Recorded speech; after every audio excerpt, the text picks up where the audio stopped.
রাজনীতিতে সময় দিন, সেটাই হবে সীতারাম ইয়েচুরির প্রতি শ্রদ্ধা জানানো। প্রমোদ দাশগুপ্ত ভবনে সীতারাম ইয়েচুরির স্মরণ সভায় স্মৃতিচারণে একথা বলেছেন বামফ্রন্ট চেয়ারম্যান বিমান বসু। গণসংগীতের মধ্যে দিয়ে পালন হয়েছে সীতারাম ইয়েচুরির স্মরণ সভা। এদিনের অনুষ্ঠানে উপস্থিত ছিলেন সিপিএম নেতা প্রকাশ কারাট, সূর্যকান্ত মিশ্র সহ অন্যান্য বাম নেতৃবৃন্দ।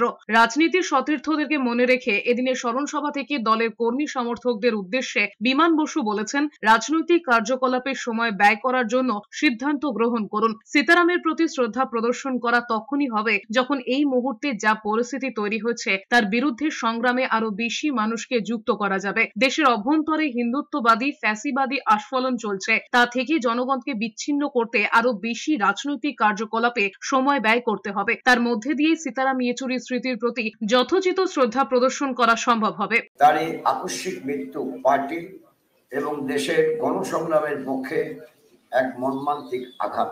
বিশ্ব ভারসাম্যের পরিবর্তন, নয়া উদারনীতি, পুঁজিবাদের নতুন নতুন আক্রমণের পরিপ্রেক্ষিতে এবং পরবর্তীকালে সাম্প্রদায়িক শক্তির তৎপরতার মুখে দাঁড়িয়ে সিপিআইএম যে মতাদর্শগত অবস্থান গ্রহণ করেছে তা স্থির করতে তার অত্যন্ত গুরুত্বপূর্ণ অবদান ছিল।